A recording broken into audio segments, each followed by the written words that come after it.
By the time someone shouted, "Are you his girlfriend?" the man I loved was lying on the ground 10 feet away, marinated in something no human relationship should ever be tested against. And I was standing there with tear streaks still drying on my face, realizing that love, apparently, has a very clear limit, and that limit is a literal septic pit. 10 minutes earlier, my boyfriend Ethan, yes, the love of my life, the man I had chased for a year like a highly educated idiot, had stepped on a rotten wooden plank over an old waste pit behind a countryside inn and dropped straight into what I will only describe as a chemical weapon disguised as agriculture.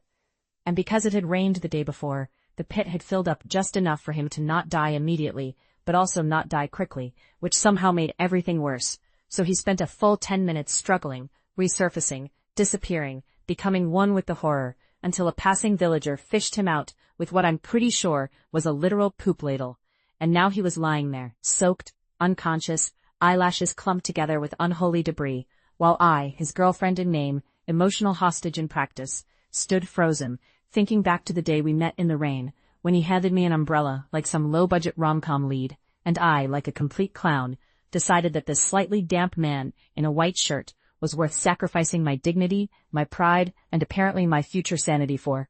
I had loved him so much, I tolerated the fact that his heart belonged to someone else, a woman whose name sat in his chest like a landmine I wasn't allowed to step on.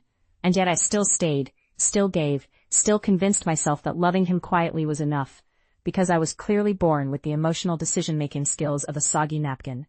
But standing there now, staring at his face, once clean, fresh, smelling like soap commercials, now replaced by something that could legally qualify as a biohazard, I felt something inside me snap, not dramatically, not heroically, just quietly, like a cheap plastic hanger finally giving up. Meanwhile, the villagers had gathered, because of course they had. This town basically runs on bed and breakfast gossip and sunflower seeds. And one auntie, mid-60s professional chaos narrator, started providing live commentary like she was hosting the Super Bowl of bad decisions. Oh, I saw them earlier. They were fighting all the way from the inn to the village entrance. She was crying behind him, talking about money, saying she didn't even care anymore. Looked just like a soap opera. And suddenly everyone was nodding, munching seeds and toxic air like this was a picnic. And all eyes turned to me, because now I was the main character in their afternoon entertainment, which is exactly what every woman dreams of while her boyfriend is decomposing in real time nearby. Someone repeated, louder this time, "Are you his girlfriend?" And I swear my soul tried to leave my body. But instead, I looked at Ethan, hair tangled with leafy matter that should never be near hair. And I made the worst possible decision. I nodded. Immediately, a man with suspiciously confident medical energy shouted, "Airways blocked, he needs mouth-to-mouth," and I felt the universe personally reach down and slap me, because this was it. This was the final exam of love, the moment where romance meets reality, and reality says absolutely not. And my brain started screaming, "This is your moment, prove your love," while my soul quietly whispered, "Or don't." And somewhere in between those two voices, I realized something horrifyingly clear. I could not do it, not because I didn't love him. Oh, I loved him. God, I loved him. But because there are things love cannot survive, and apparently this was one of them. While everyone waited, the auntie leaned in and went, "Well, go save your man." And I just didn't move. Because in that exact second, a montage hit me. Him buying luxury gifts for that other woman. Him taking her to our garden. Him confessing feelings in stairwells while I watched through security cameras I absolutely should not have installed. Don't judge me. I was in love and slightly unhinged. Me forgiving him again and again, like forgiveness was a subscription service. And suddenly it all felt ridiculous, like I had been auditioning for a role I never got cast in. So I stepped back, shook my head slightly and said, very calmly, "We broke up." And just like that, my love story officially died next to a septic pit, which honestly feels symbolically appropriate. The crowd reacted instantly, nodding like philosophers. Smart girl. A man who falls into a pit like that, useless. Even if you fish him out, you don't keep him. This is fate saving you. And weirdly, I felt better, like I had just been handed a legally acceptable excuse to stop being stupid. So I even thanked the auntie, because yes, she had just saved me emotionally, and pulled out a handkerchief, overed my nose, reapplied my makeup, because if my life was falling apart, at least my eyeliner wouldn't. Sprayed perfume like I was fumigating my own memories, and decided right then that I was done, fully done, spiritually done, and ready to move on with my life.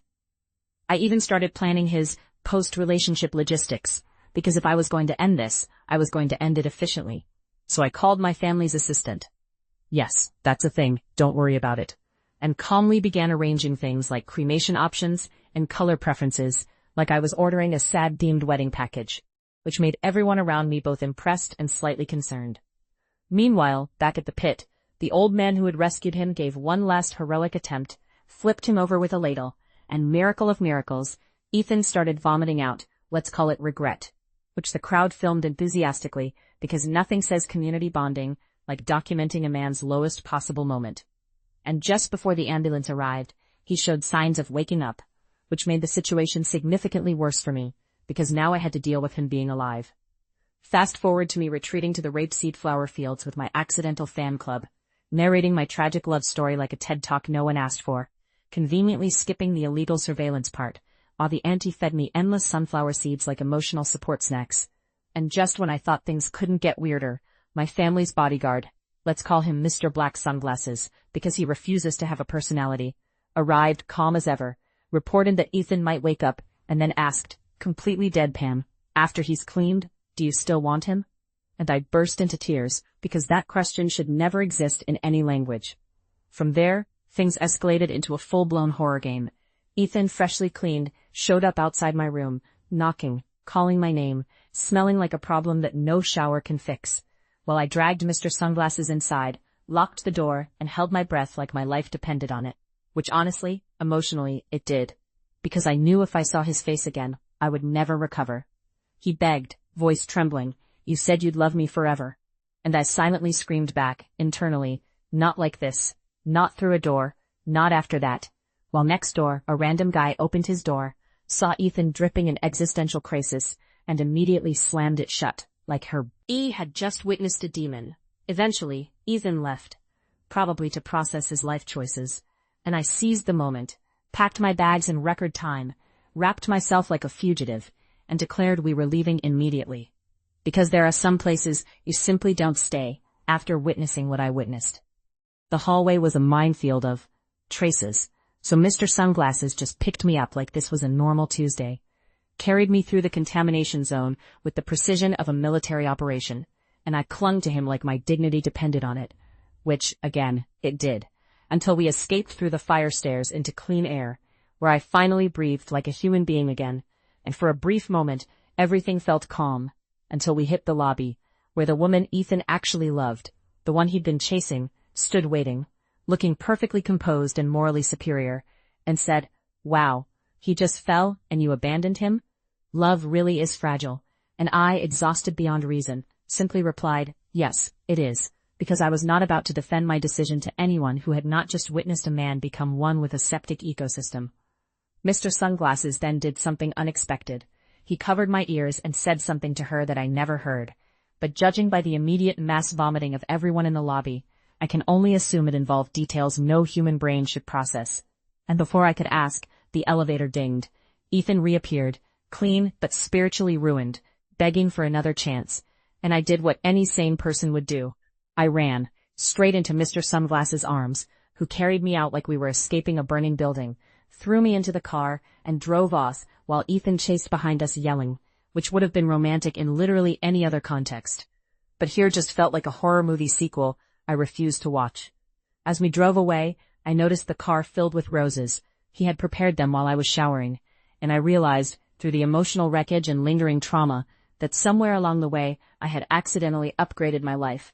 Because while one man lost everything, his job, his reputation, his dignity, and arguably his smell, another had quietly been there the whole time, steady, terrifyingly competent, and slightly unhinged in a way that, for once, worked in my favor. Later, I learned that Ethan's entire life collapsed, fired, investigated, assets frozen, dragged away by police while wearing clothes I had bought him, promptly confiscated. Because apparently even justice has standards. And as for me, I leaned back in the seat, inhaled the faint scent of roses and something darker underneath, and thought, not for the first time, that love really is fragile. But self-respect? That thing survives anything.